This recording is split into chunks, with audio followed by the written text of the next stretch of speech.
Welcome to వి3 news. లక్ష్యం సమాజహితం. నేను మీలియా బులెటిన్లో ముందుగా హెడ్లైన్స్ చూద్దాం. ప్రభుత్వ లాంఛనాలతో పూర్తయిన ఎస్పీ బాలసుబ్రహ్మణ్యం అంత్యక్రియలు.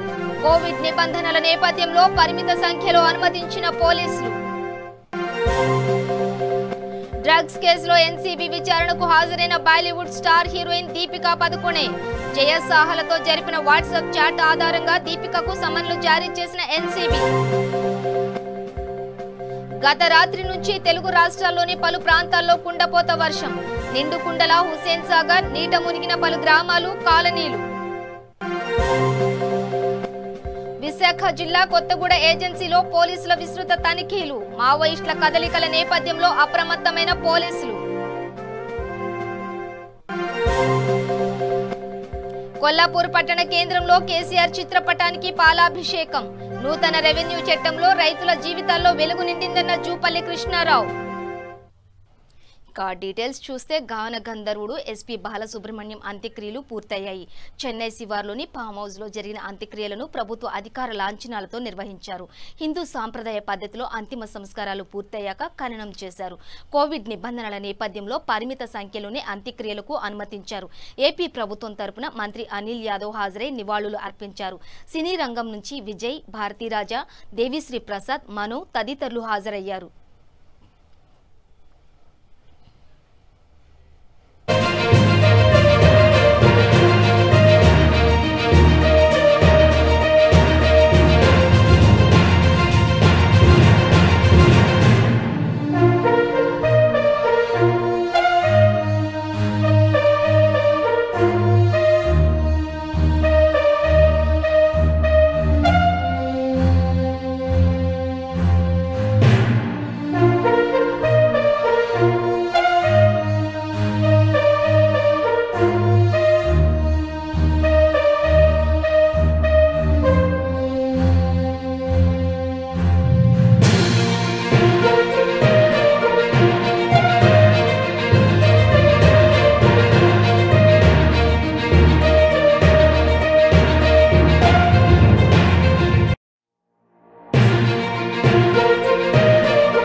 నుంచి అడిగిరా వెళ్ళి అలా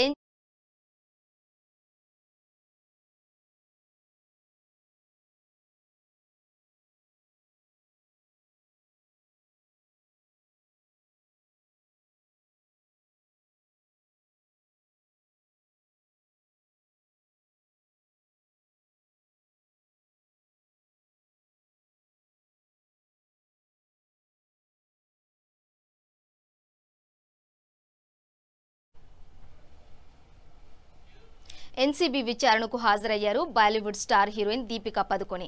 బాలీవుడ్ డ్రగ్ సంబంధాలపై స్టార్ హీరోయిన్ దీపికా పదుకొనెకి నార్కోటిక్స్ కంట్రోల్ బ్యూరో ఎన్సీబీ సమన్లు జారీ చేసింది.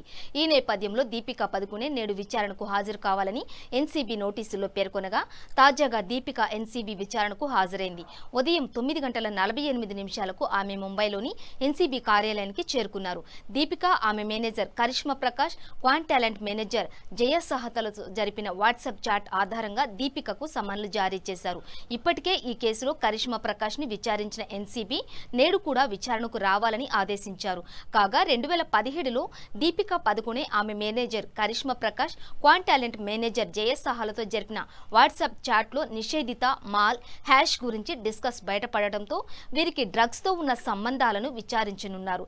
ఇప్పటికే ఈ కేసులో హీరోయిన్ రకుల్ ప్రీత్ సింగ్ ని 4 గంటల పాటు ప్రశ్నించగా పలు కీలక విషయాలు వెల్లడించినట్లు నేషనల్ మీడియాలో వార్తలు వస్తున్నాయి. ఈ క్రమంలో ధర్మ productions executive producer Kshitij Ravi Prasad ని కూడా ఎన్సీబీ అధికారులు ప్రశ్నించారు. ఇక క్షితిజ్ ఇంట్లో సోదాలు నిర్వహించగా డ్రగ్స్ లభించాయి. ఈ నేపథ్యంలో ధర్మ ప్రొడక్షన్స్ అధినేత కరణ్ జోహార్ గతంలో తన నివాసంలో నిర్వహించిన పార్టీలో డ్రగ్స్ సరఫరా చేశారని ఆరోపణలు వచ్చాయి. అయితే వీటిని ఖండిస్తూ కరణ్ ఓ లేఖ విడుదల చేశారు. ఎన్సీబీ విచారిస్తున్న క్షితిజ్ ప్రసాద్ మరియు అనుభవ్ చోప్రాలు తనకు వ్యక్తిగతంగా తెలియదని, కొంతమంది వ్యక్తులు తమ వ్యక్తిగత జీవితంలో చేసే పనులకు అతను లేదా ధర్మ ప్రొడక్షన్స్ బాధ్యత వహించడం కుదరదని కరణ్ స్పష్టం చేశాడు. ఇప్పటికే నెటిజన్ల వల్ల ఎన్నో విమర్శలను ఎదుర్కొంటున్న కరణ్ కి ఇప్పుడు ఈ డ్రగ్స్ వివాదం తలనొప్పిగా మారింది.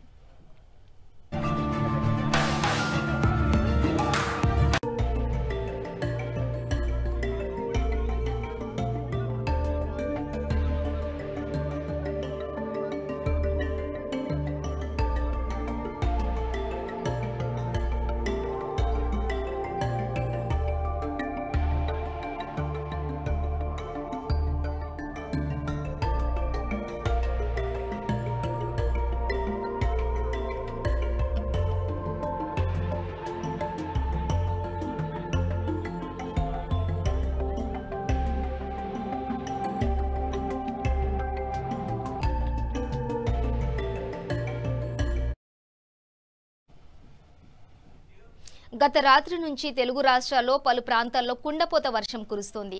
హైదరాబాద్లోని ఎడతెరిపి లేని వర్షం పడుతూ ఉండగా రోడ్లన్నీ నీటితో నిండిపోయాయి. పలు లోతట్టు ప్రాంతాల్లోకి నీరు వచ్చి చేరింది. శనివారం ఉదయానికి నగరమంతా సగటున 7 సెంటీమీటర్ల వర్షపాతం పడిందని వాతావరణ శాఖ అధికారులు వెల్లడించారు. నేడంతా వర్షం కురిసే అవకాశం ఉందని హెచ్చరించారు. ఇక రంగారెడ్డి జిల్లాలో సగటున 12 సెంటీమీటర్లకు పైగా వర్షం కురవడంతో ప్రజా రవాణాకు తీవ్ర అంతరాయం ఏర్పడింది. సరూర్ నగర్ చెరువుకు వెళ్లే ప్రధాన రహదారిపై 2.5 అడుగుల మేర నీరు చేరింది. హయత్ నగర్ మండలంలోని కొన్ని గ్రామాలు తొర్రూర్, కోహెడ, మునగనూరు గ్రామాలు సముద్రాన్ని తలపిస్తున్నాయి. బిఎన్ రెడ్డి నగర్ డివిజన్లోని స్నేహమయ్యి కాలనీ, శాతవాహన నగర్ కాలనీ, ఇంజాపూర్, గుర్రంగూడలలో కొన్ని కాలనీలు వరద నీటిలో మునిగిపోయాయి. ఖమ్మం, కరీంనగర్, ఉమ్మడి మహబూబ్ నగర్ జిల్లాల్లోని పలు వాగులు వరద నీటితో పొంగి పొర్లుతున్నాయి. ఇక ఆంధ్రప్రదేశ్లోని రాయలసీమ పరిధిలో పలు ప్రాంతాల్లో కుంభవృష్టి కురిసింది. కడప నగరంలోకి వరద నీరు చేరింది. బద్వేలు, పోరిమామిళ్ల, నంద్యాల, కర్నూలు, ఆళ్లగడ్డ, అనంతపురం తదితర ప్రాంతాల్లో 6 నుంచి 9 సెంటీమీటర్ల వర్షం కురిసింది. ప్రకాశం జిల్లా గిద్దలూరు, మార్కాపురం ప్రాంతాల్లో పరిస్థితి మరింత దయనీయంగా మారింది. చెరువు గట్లు తెగి నీరు ఇళ్లలోకి చేరినట్లు సమాచారం. కోస్తా ఆంధ్రాలో అన్ని చోట్ల ఓ మోస్తారు నుంచి భారీ వర్షం కురుస్తోంది. కాగా బంగాళాఖాతంలో ఏర్పడిన అల్పపీడనానికి తోడు ఉపరితల ఆవర్తనం కొనసాగుతున్న కారణంగానే భారీ వర్షాలు కురుస్తున్నాయని విశాఖపట్నం వాతావరణ హెచ్చరికల కేంద్రం పేర్కొంది. అల్పపీడనం బీహార్ వైపు వెళ్లిందని, అయినా దాని ప్రభావం తెలుగు రాష్ట్రాలపై మరో 24 గంటల పాటు ఉంటుందని, ముఖ్యంగా కోస్తాంధ్రలో మరో 2 రోజులు వర్షాలు కురుస్తాయని అధికారులు పేర్కొన్నారు.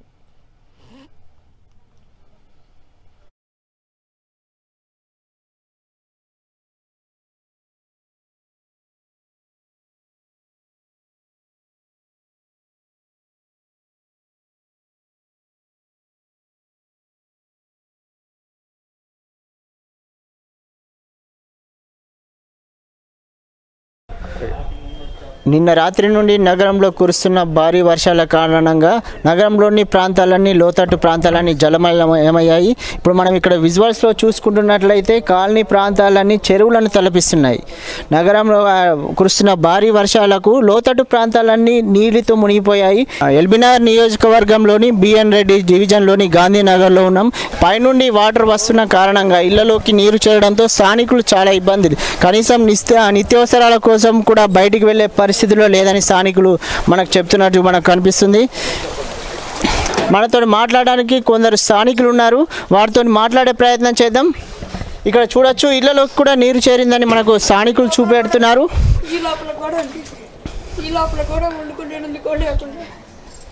ఇక్కడ చూసుకుంటున్నాం, మనం ఇంటిలో లోపలికి వెళ్ళే ప్రయత్నం చేద్దాం. ఇక్కడ చూడండి, ఇక్కడ చూసుకోవచ్చు ఇళ్లలోకి మొత్తం మురుగునీరు పైనుంచి వస్తున్న మురుగునీరు కూడా చేరుకుందని స్థానికులు చాలా ఇబ్బంది పడుతున్నామని చెప్తున్నారు. ఇప్పుడు దీంతో మాట్లాడడానికి మనకు ఒక స్థానికులు ఉన్నారు, వారితో మాట్లాడే ప్రయత్నం చేద్దాం. అమ్మ చెప్పండి, ఈ వాటర్ నిన్న ఎప్పటి నుండి మీకు ఇక్కడ ఇబ్బందిగా ఉంది? 3-4 రోజులు బట్టి వస్తున్నది. రాత్రి 2 నుంచి లోపలికి వచ్చేసినాయి. వండుకుండేందుకు కూడా లేకుండా. అంటే ఈ వర్షం నిన్న వర్షానికే వాటర్ వస్తుందా లేదంటే గత 10 రోజుల నుంచి ఇలానే ఉందా? వారం రోజులు బట్టి ఇలాగే ఉంది. రాత్రి ఇంకా బాగా ఫుల్ అయిపోయింది. బకెట్లతో తోడి పోసుకుంటున్నాము. రోజు వచ్చే నీరు మొత్తం బకెట్లతో తోడి బయటకు పోస్తున్నాము. ఈ రాత్రి మళ్ళీ అవతల గండి కొట్టడంతో ఆ నీరు కూడా మొత్తం వచ్చేసి ఇల్లు మునిగిపోయింది. పాస్కి వెళ్ళటానికి కూడా లేదు. ఇప్పటి వరకు అధికారులు ఎవరైనా ఇక్కడికి ఇవాళే వచ్చారు, ఇవాళే వచ్చారు. వచ్చే కార్పొరేటర్ను వాళ్ళు చూసి చూస్తే వాళ్ళు తోడే వాళ్ళు వచ్చేసి ఇప్పుడు తోడినా కానీ మళ్ళీ వర్షం వస్తే మళ్ళీ మునిగిపోద్దండి, మీరు సేఫ్గా ఉండటం బెటర్ అని చెప్పేసి వెళ్ళారు. అధికారులు ఇప్పుడు ఏం చేస్తాము, ఇదంతా పోతే కానీ ఎవరేం చేయలేం కదా అని చెప్పేసి వెళ్ళారు. నేను అన్నాను, మీరు ఎక్కడన్నా సేఫ్టీ ప్లేస్ మాకు చూపించండి, మేము ఎక్కడికి వెళ్ళాలి, మరి ఇప్పుడు వర్షం ఆగింది కాబట్టి నీళ్లు ఆగినాయని అంటున్నారు. మళ్ళీ తెల్లవారులు వాన పడితే అర్ధరాత్రి పూట ఇల్లు మునిగిపోతే మేము ఎక్కడికి వెళ్ళాలి, మీరే మాకు ఎక్కడన్నా సేఫ్టీ ప్లేస్ చూపించండి, 2 days ఈ నీరు పోయేదాకా అని చెప్పి అడిగాము. వారు మాకేం సమాధానం చెప్పలేదు, వెళ్ళిపోయారు. దానికి వాళ్ళు సమాధానం ఏం చెప్పకుండా మిమ్మల్ని ఇక్కడే వదిలేసి వాళ్ళు నేను అడిగారు, వాళ్ళు మాకేం చెప్పలేదు, వాళ్ళు వెళ్ళారు. చూస్తాము ప్రయత్నం చేస్తారు. నేను మళ్ళీ ఏంటి వచ్చిన వాళ్ళు తోడేవాళ్ళు మళ్ళీ నీళ్ళు వస్తే మళ్ళీ మేము వచ్చి మీ తోడు మీకు హెల్ప్ చేస్తాం. కానీ ఈ మళ్ళీ వర్షం వస్తే మటుకు తెల్లవారులు కనుక వాన ఆకుండా కొడితే మటుకు ఇల్లు మునిగిపోద్ది, ఎవరేం చేయలేరమ్మా, మేమేం చెప్పారు అని వచ్చిన వాళ్ళు చెప్పారు. అంటే ఇది నిన్న పడిన వర్షానికే ఇలా ఉందా కదా? అంటే ఇంతకు ముందు కూడా ఇలాంటి ఇబ్బందులు ఇంతకు ముందు కూడా వచ్చినాయి. అంటే అప్పుడు స్థానిక అధికారులకు మీరు ఏమైనా చెప్పాం, కంప్లైంట్ చేసాం. ఏం లేదు, కంప్లైంట్ చేసిన తర్వాత అప్పుడు మీకు వాటర్ వస్తే వర్షం వస్తే మీకు నీళ్లు ఉండవని చెప్పేసి అవి వచ్చేసేసి డ్రైనేజ్ తవ్వి పైపులు వేసేసేసి ప్లేట్లు బెరాయించి వెళ్ళారు. అవి వేసిన తర్వాత ఇంకా కంపు ఎక్కువైంది. డ్రైనేజ్లోంచి వాటర్ పోకపోగా అది వేసినందువల్ల నష్టం ఎక్కువ జరిగి ఇల్లు మునిగిపోయే పరిస్థితికి వచ్చింది. అవి వేసినందువల్ల అవి వేసిన తర్వాత వర్షం 3 రోజులు తగ్గిన తర్వాత పరిస్థితి ఎట్లుందని అవి వేసిన ఇంజనీర్ సార్ చెప్పండి. సార్ ఇది ఎల్బీనగర్ డివిజన్ బిఎన్ రెడ్డి నగర్ డివిజన్లో గాంధీనగర్ అండి. ఇది ఎల్బీనగర్ నియోజకవర్గం కింద వస్తుంది. ఇది గత 2010 సంవత్సరంలో ఇదే సమస్య ఉంది. 2013లో అయితే ఇంతకంటే ఇదే పరిస్థితి ఉన్నది. ఆ రోజు నుంచి ఈ రోజు వరకు కూడా ట్రంక్ లైన్ అనేది ప్రపోజల్ అంటున్నారు తప్ప ఇంతవరకు ఆచరణలోకి రాలేదు. ఈ మా ఒక్క కాలనీ కాకుండా మా చుట్టుపక్కల ఉన్నటువంటి దాదాపు 20 కాలనీలు ఇదే సమస్యని ఫేస్ చేస్తున్నాయి. అధికారులు ఏం చెప్తున్నారంటే 15 కోట్ల బడ్జెట్ 20 కోట్ల బడ్జెట్ అంటున్నారు. ప్రజల యొక్క ప్రాణాల కంటే ఇంపార్టెంట్ బడ్జెట్. దేనికి ఖర్చు పెట్టట్లేదా? 20 కోట్లు దేనికి పెట్టలేదు 20 సంవత్సరాల నుంచి. ఇప్పుడు గత 7 సంవత్సరాల నుంచి ఇదే సమస్యతో మేము ప్రాబ్లం ఫేస్ చేస్తున్నాము. 7 సంవత్సరాల నుంచి 15 కోట్లు ఎందుకు ఖర్చు పెట్టరు మీరు? ఇక్కడ పర్మిషన్లకి వీటన్నిటికీ డబ్బులు వసూలు చేస్తున్నారు కదా, ఆ డబ్బులు ఎక్కడ పోతున్నాయి? రోడ్డు ఛార్జ్ కూడా, రోడ్ డెవలప్మెంట్ ఛార్జ్ కూడా మా దగ్గర పర్మిషన్లో కలెక్ట్ చేస్తున్నారు. మీరు ఎల్ఆర్ఎస్లు పెట్టి వసూలు చేస్తున్నారు. ఈ డబ్బులన్నీ ఏమవుతున్నాయని నేను ప్రభుత్వాన్ని ప్రశ్నిస్తున్నాను. అంతేకాకుండా ప్రస్తుతం ఉన్నటువంటి ప్రజాప్రతినిధులు కూడా పట్టించుకొని దీన్ని ఈ శాశ్వత పరిష్కారాన్ని కనుగొన్నారు.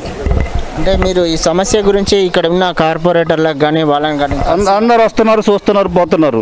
అందరు వస్తున్నారు, చూస్తున్నారు, అవుతుంది, చేస్తున్నాం అంటున్నారు, ఎస్టిమేషన్ జరుగుతుందని చెప్తున్నారు తప్పించి ఏది ఇంతవరకు ఆచరణలోకి రాలేదు కదా. ఇది 2013 నుంచి జరుగుతున్న సమస్య. ఇది ఇంత ప్రాబ్లం ఫేస్ చేయడానికి ముఖ్య కారణం ఏంటంటే ఎగువన 77 ఎకరాల చెరువు ఉండేది, కాపరాయి చెరువు అని. దాని ప్రభుత్వం అమ్ముకుంది, 66 ఎకరాలు అమ్ముకుంది. అందులో ఇళ్ళు ఉన్నాయి. ఇవాళ వాళ్ళు మునిగిపోతున్నారని చెప్పి వాళ్ళ మీద ఉన్నటువంటి నీళ్ళన్నింటినీ కూడా మాకు ఎందుకు వదులుతున్నారు?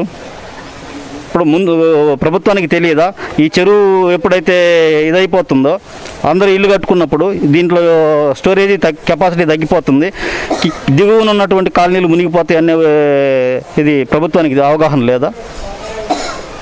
అంటే ఈరోజు కానీ నిన్నటి వరకు కానీ ఇక్కడికి అధికారులు చేరుకొని అంటే మేము వాటర్ వదులుతున్నామని చెప్పి మీకు ఏమన్నా అధికారుల ద్వారా మాకు వాటర్ వదులుతున్నాం అన్నటువంటి ఇన్ఫర్మేషన్ ఎటువంటిది లేదు. మేమే ప్రజాప్రతినిధులకి వాళ్ళకి వీళ్ళకి చెప్పినందువల్ల డిఆర్ఎఫ్ టీం వచ్చింది, కొన్ని ఇళ్లలో నీళ్ళు తోడారు తప్ప వాడు తోడతారు వెళ్ళిపోతారు. వాళ్ళు తాత్కాలిక ఉపశమనం తప్ప పర్మనెంట్ ఏది సొల్యూషన్ ఏది దీనికి? ఇప్పుడు ఆయన చిన్న పంతులు గారు 50 గజాల్లో కట్టుకున్నారండి. ఆయన రైతురి పగులు నిద్రలేదు, ఆయనకి ఎత్తి పోడ్చుకుంటున్నారు. అంతేకాదు ఇటు ముందుకు వెళ్ళినట్లయితే ఇంకా 4-5 ఇళ్ళు నీళ్ళలోనే ఉన్నాయి. మీరు గమనించవచ్చు, 4-5 ఇళ్ళు నీళ్ళలోనే ఉన్నాయి. 2 అడుగుల ఇంట్లో 2 అడుగులు నీళ్ళు నిలబడి ఉన్నాయి. వాళ్ళ సామాను ఫర్నిచర్ అన్నీ తడిచిపోయి ఉన్నాయి. పరిస్థితి ఏంటి చెప్పండి? ఇప్పుడు ఇంకా వరద ఎక్కువ అవుతుంది, కట్ట తెంపడానికి ప్రయత్నం చేస్తున్నారు పైన. అదే చెరువు కట్ట కనుక తెంపినట్లయితే ఈ దిగువన ఉన్నటువంటి కాలనీలు అన్నీ కూడా మునిగిపోతాయి. ఇప్పుడు మేమే కాదు, ఈ దిగువన ఉన్నటువంటి కాలనీ గాంధీనగర్ సౌత్, స్నేహిమానగర్, అఖిలాండేశ్వర్ నగర్, పక్కకు పోతే PVR colony, Satavahana Nagar, Sai garden, ఇవన్నీ కూడా మునిగిపోతాయి. దీని కింద ఉన్నటువంటి దాదాపు 20 కాలనీలు మునిగిపోతాయి. అంటే ఇప్పుడు కట్ట తెంపుతారని మీరు అంటే ముందుగా మీకు సమాచారం ఏమైనా ఇచ్చారా అధికారుల ద్వారా? మాకు ఎటువంటి సమాచారం లేదు. అనధికారికంగా తెంపడం కోసం అక్కడ అందరూ సమీకరణ అవుతున్నారు. వీళ్ళందరూ సమీకరణ అవుతుంటే మేమే అధికారుల దృష్టికి తీసుకెళ్ళాము, ప్రజాప్రతినిధుల దృష్టికి తీసుకెళ్ళాము. వాళ్ళు వచ్చారు, అక్కడికి వచ్చి మేము తెంపకుండా చూస్తాము అని జరిగింది.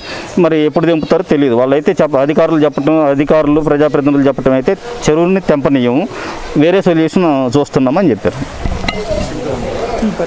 మనం ఇప్పుడు బిఎన్ రెడ్డి డివిజన్ పరిధిలోని స్నేహమయ నగర్లో ఉన్నాము. ఇప్పుడు ఇక్కడ చూసుకోవచ్చు, కాలనీ మొత్తము చెరువుని తలపిస్తుంది. వరద నీటితో కాలనీ మొత్తం మునిగిపోయిన విజువల్స్ మనం ఇక్కడ చూడొచ్చు. ఇక్కడ మనం చూసుకుంటే వరద నీరు ఇళ్లలోకి కూడా వెళ్ళినట్టు మనకు కనిపిస్తుంది. ఇళ్లలో వెళ్ళకూడడంతో ఇంటి పరిధిలోని మొత్తం నీరు చేరుకోవడంతో ఇళ్లలో ఉన్న స్థానికులు చాలా ఇబ్బందులు ఎదుర్కొన్నట్టు మనం చూడొచ్చు. దీనిపై మాట్లాడడానికి మనతో పాటు ఇక్కడ కొంతమంది స్థానిక మహిళలు ఉన్నారు, వారితో మాట్లాడే ప్రయత్నం చేద్దాం. మా ఇంట్లో కూడా వచ్చినాయి సార్, మొత్తం మా ఇంట్లో నీళ్ళు వచ్చినాయి, డ్రైనేజ్ నీళ్ళు వచ్చినాయి. మంచినీళ్ళు సంపుల మొత్తం బాత్రూమే ఉంది సార్, మంచినీళ్ళ సంపుల ఇంట్లో మొత్తం బాత్రూమే ఉంది.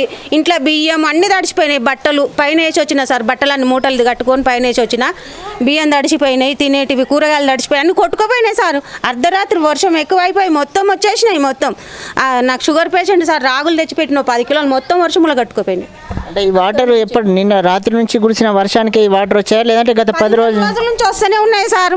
చూపించినాం కూడా, మొన్న చూపించినాం కూడా, క్లీన్ చేసినాం సార్. నిన్న ఒక్క రోజు క్లీన్ చేసుకునేసరికి మళ్ళీ వచ్చేసింది. నిన్న సాయంత్రం నుంచి ఫుల్ కొంచెం ఇట్లా వడగన అక్కడి నుంచి వస్తున్నాయి వర్షం, పైపుల నుంచి వస్తున్నాయి సార్. అక్కడి నుంచి కంటే ఏదో కట్టలు పొట్టలు వేసాం, కట్టలు ఆగట్లేవు సార్. మాకు చాలా కష్టం ఉంది. మేము కిరాయి కట్టుకొని ఉంటే కూడా ఇగో ఇట్లా ఉంది సార్.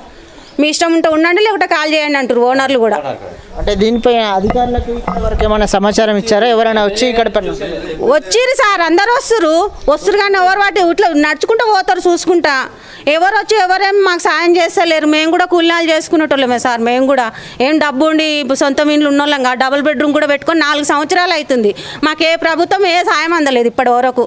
ఇగో ఈ గలీజ్లో వండి ఇంట్లోనే తినాలంటే కూడా మాకు వాళ్ళు కొంచెం వీళ్ళు కొంచెం ఛాయ్ నీళ్ళు పోస్తురు సార్. మాకు ఇప్పటిదాకా కూడా ఛాయ్ పెట్టుకోవచ్చు, కొంచెం టిఫిన్ పెడితే ఇప్పుడు దీన్ని వండుకోనికా కూడా వస్తలేదు. ఇంట్లో వచ్చి చూడండి సార్, మీరు ఇంట్లో మొత్తం అయ్యా చూడండి, బియ్యం మొత్తం చూపిస్తాను నేను తెచ్చి చూపించమంటే. 10 రోజుల నుంచి బోర్లు అవే ఉన్నాయి, మంచినీళ్ళ సంపులు అవే ఉన్నాయి, వాడుకోనిక లేవు, స్నానాలు చేయనిక లేవు, బాత్రూమ్ కోనిక లేదు, బాత్రూమ్ మొత్తం నిండిపోయింది సార్. ఇక మనం ఇక్కడ ఉన్న స్థానికులతో మాట్లాడడం జరిగింది. వాళ్ళు చెప్తున్నది ఏంటంటే గత 7 సంవత్సరాలుగా మేము ఈ సమస్యను ఎదుర్కొంటున్నామని, ఇబ్బందులు ఉన్నప్పుడు అధికారులకు కంప్లైంట్ చేస్తే వారు వచ్చేసి దానికి ఆ రోజు సమస్యకు ఉన్నదని వాటర్ తీయడం కానీ మిగతా విషయాలు ఏమన్నా చూస్తున్నారు, కానీ దీనికి శాశ్వత పరిష్కారం అన్నది వాళ్ళు చూపించట్లేదని ఇక్కడ స్థానికులు వాపోతున్నారు. ఇక్కడ పైన చెరువులు కూడా నిండి ఉందని, ఎప్పటికీ అంటే చెరువులో వాటర్ ఫ్లో ఎక్కువ ఉండడం వల్ల చెరువు కట్టను కూడా తెంపే ఉద్దేశంగా, ఒకవేళ చెరువు కట్టకినా అక్కడ తెంపితే ఇక్కడ ఉన్న కింది స్థాయిలో ఉన్న కాలనీలన్నీ పూర్తిగా మునిగిపోయే ప్రమాదం ఉందని ఇక్కడ చెప్తున్నారు. ఇప్పటికైనా అధికారులు స్పందించి, రాజకీయ నాయకులు కానీ ఎవరైనా స్పందించి వెంటనే వీరికి శాశ్వత పరిష్కారం చూపాలని చెప్తున్నారు. ప్రభుత్వానికి మేము వేలలో పన్నులు కడుతున్నామని, అయినప్పటికీ మేము ఇచ్చే పన్నులలోనే ఇక్కడ ఉన్న సమస్యలకు పరిష్కారం చూపాలని స్థానికులు కోరుతున్నారు. నా పేరు కోట్ల వాసుదేవు, తెలంగాణ ప్రజల పార్టీ ఎల్బీ నగర్ ఇన్ఛార్జిగా నేను గత 2 సంవత్సరాల నుంచి పనిచేయడం జరుగుతున్నది. మరి ఎల్బీ నగర్ నియోజకవర్గంలో ఈరోజు ప్రధానంగా బిఎన్ రెడ్డి నగర్ డివిజన్లో మరి ఈరోజు చూసుకుంటే గాంధీనగర్ చూస్తున్నారు మీరే. మరి ఇంట్లకు డ్రైనేజీ పొంగి ఇంట్లకు పోతున్నాయి. మరి ఒక్క పట్టించుకునే నాదుడే కరువైంది ఇక్కడ. మరి ఇక్కడ ఈ డివిజన్లో రాజకీయ పార్టీ నేతలు మరి 2 వర్గాలుగా ఉండి మరి ఈరోజు ఇక్కడ ప్రజలని పట్టించుకొని పరిస్థితులు, మీ రాజకీయం కాదు ఇక్కడ ప్రజలు వేస్తే మీరు ఇలా ప్రజాప్రతినిధులు అయ్యారు, వీళ్ళు ఓట్లు వేస్తే మీరు ఇలా కార్పొరేటర్లు అయ్యారు, ఎమ్మెల్యేలు అయ్యారు. ఇలా 2 వర్గాలుగా ఉండి మరి ఈరోజు ఈ కాలనీ వాసులని డ్రైనేజీలో కనీసం వాళ్ళు ఇంట్లోకెళ్ళి బయటికి వెళ్ళే పరిస్థితి లేదు ఈరోజు. మరి మీరేమో 2 వర్గాలుగా రాజకీయ నాయకులుగా ఉండి ఈరోజు ప్రజలని పట్టించుకునే పరిస్థితిలో లేరు. వెంటనే మరి తక్షణమే యుద్ధ ప్రాతిపదికన మరి ఈ బిఎన్ రెడ్డి నగర్లో కార్పొరేటర్ గారు, ఎమ్మెల్యే గారు వచ్చి ఎమ్మట ఈ సమస్యని పరిష్కరించని ఏడల రాబోయే రోజుల్లో తెలంగాణ ప్రజల పార్టీ నుండి భారీ ఎత్తున మరి ఈరోజు ఎమ్మెల్యే ఇంటిని కానీ, కార్పొరేటర్ ఇంటిని కానీ, అధికారుల ప్రజాప్రతినిధుల ఇంటిని కానీ ముట్టడిస్తామని నేను ఈ సందర్భంగా మరి హెచ్చరిస్తున్నాను.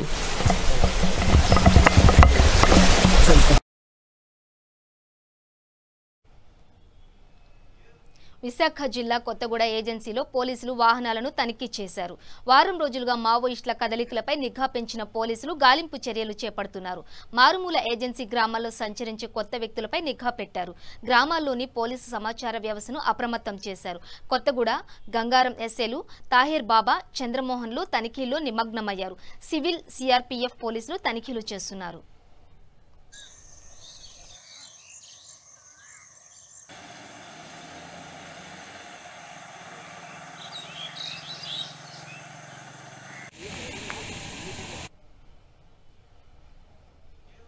రంగారెడ్డి జిల్లా షాబాద్ మండలంలోని 123 మంది లబ్ధిదారులకు 1,23,00,000 కళ్యాణలక్ష్మి షాదీ ముబారక్ కింద మంజూరైన చెక్కులు చేవెళ్ల ఎమ్మెల్యే యాదయ్య లబ్ధిదారులకు పంపిణీ చేశారు. ఈ కార్యక్రమంలో Shabad MRO Amaralingam Goud, vice MPP Lakshmi Rajender Goud, MPDO Ramakrishna, Sardar market committee chairman Srinivas Goud తదితరులు పాల్గొన్నారు.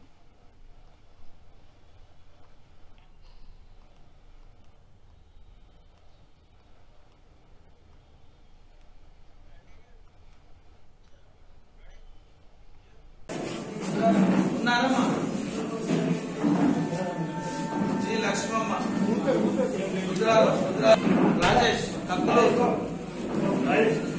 కక్కులూరు రాజేష్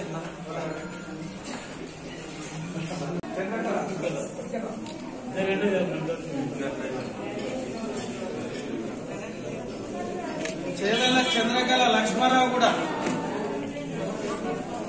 రామస్వామి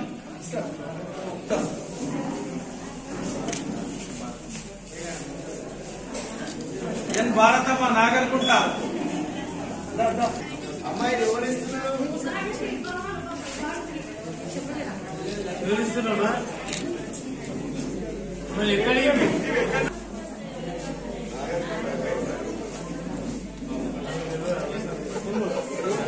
ఎర్ర లక్ష్మమ్మ కేసారం భాగ్యం వడ్డే కాంతమ్మ హైదరాబాద్ సర్పంచ్ అప్పుడు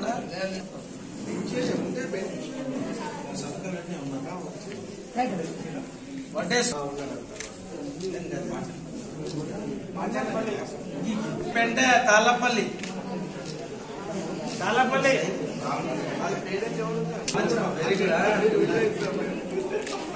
ఏం రామస్వామి సపోర్ట్ చేయాలి వెంకటేశ్వర ఉంది మనిషిని కూడా గుర్తుపడాలి కదా.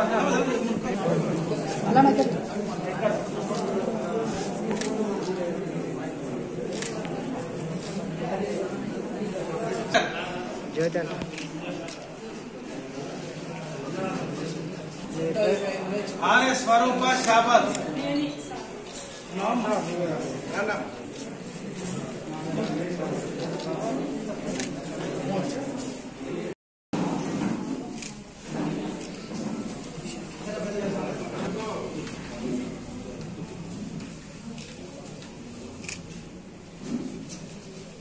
కే మమతా కుమరబండ తిమ్మారెడ్డి కూడా వై కృష్ణ అన్నా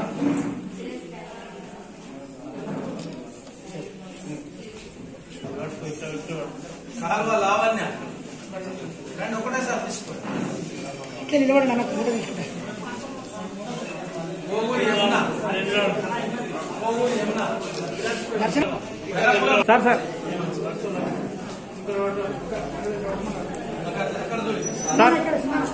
సార్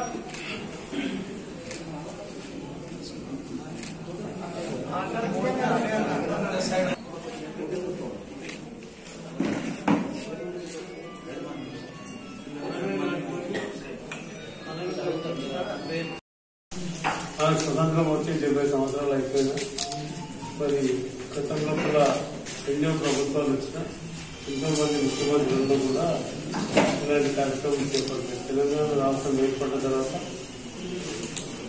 ముఖ్యమంత్రి కేసీఆర్ అయిన తర్వాత తెలంగాణలో ఉన్నటువంటి ప్రజలకు రాష్ట్రంలో అనేక సంక్షేమ కార్యక్రమాలు అనేక అభివృద్ధి కార్యక్రమాలు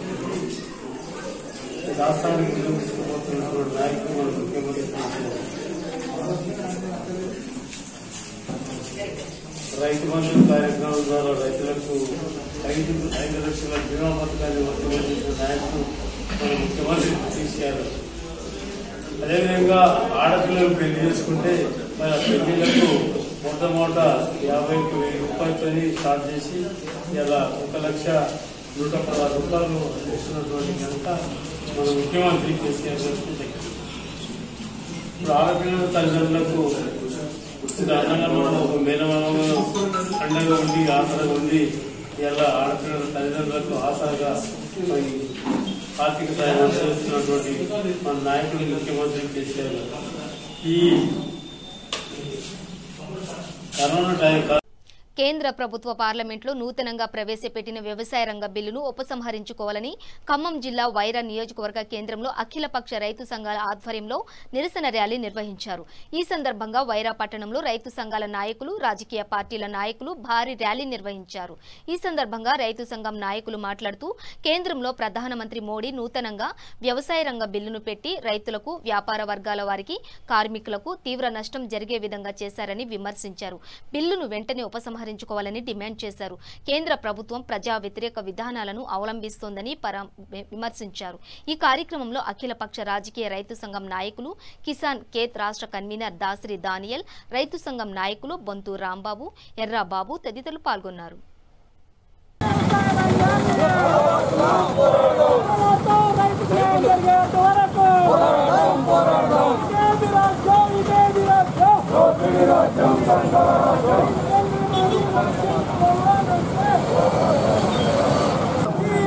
పార్లమెంట్ లో వ్యవసాయానికి సంబంధించిన బిల్లుని 14 పార్టీలు వ్యతిరేకించినా కూడా మూజువాడి ఓటుతో పార్లమెంట్ లో, రాజ్యసభలో నరేంద్ర మోడీ గారి ప్రభుత్వం బిల్లు పాస్ చేయడం జరిగింది. ఈరోజు మన వైరా మండలంలో అఖిల పక్షాల ఆధ్వర్యంలో, రైతు సంఘాల నాయకుల ఆధ్వర్యంలో ఈరోజు మనందరం కూడా కాంగ్రెస్ పార్టీ ఆఫీసు నుంచి ఇక్కడ బస్టాండ్ వరకు పెద్ద ర్యాలీ నిర్వహించి ప్రభుత్వానికి హెచ్చరిక చేస్తున్నాం. ఇప్పటికైనా మించిపోయేది ఏమి లేదు.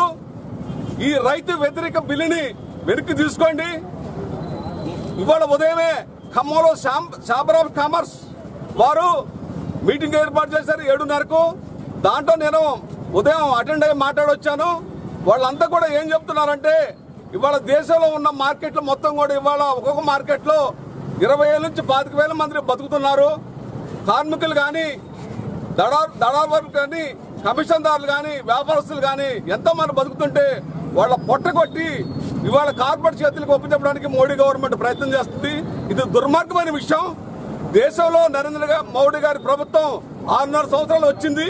ఈ రోజు వరకు కూడా మంచి పని ఒక్కడు కూడా చేయలే.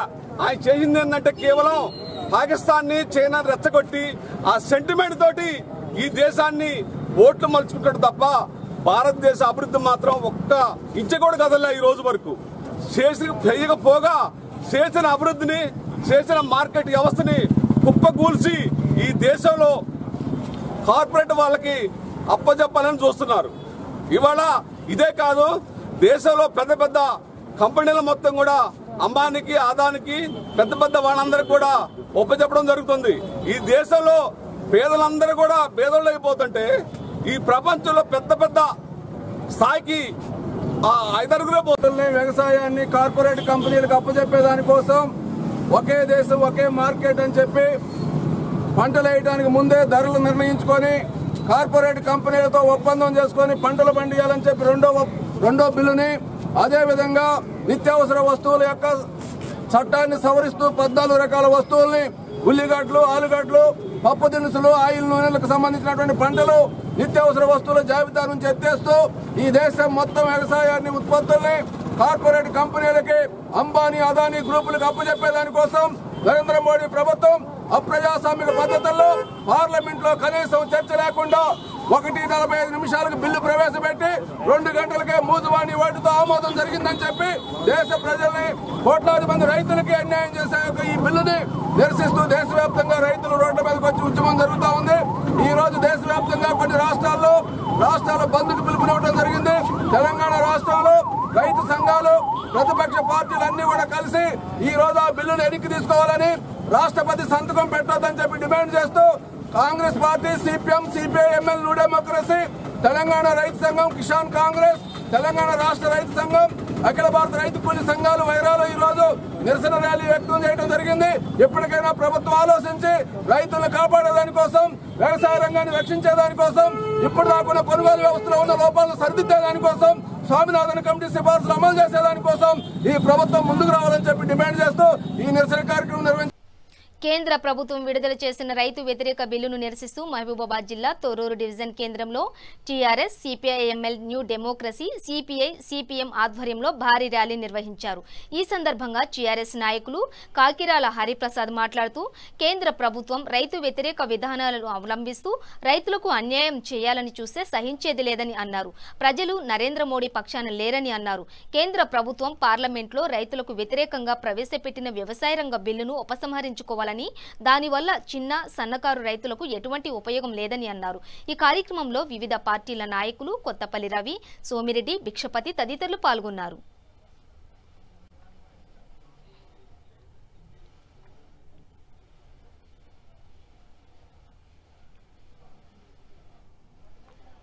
సంస్థలు నడిపిస్తా ఉన్నాడు. కార్పొరేట్ వ్యవసాయం రాబోయే రోజుల్లో కార్పొరేట్ వ్యవసాయంలో అభివృద్ధి చెందాలనే ఉద్దేశంతో ఈ రోజు నరేంద్ర మోడీ చేస్తా ఉన్నాడు.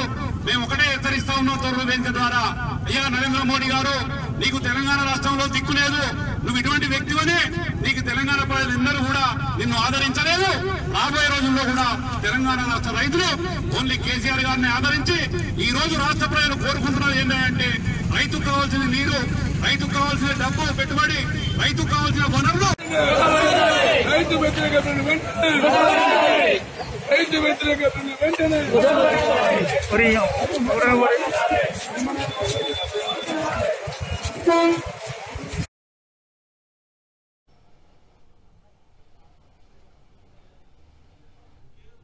బులెటిన్ ముగించే ముందు హెడ్లైన్స్ మరోసారి.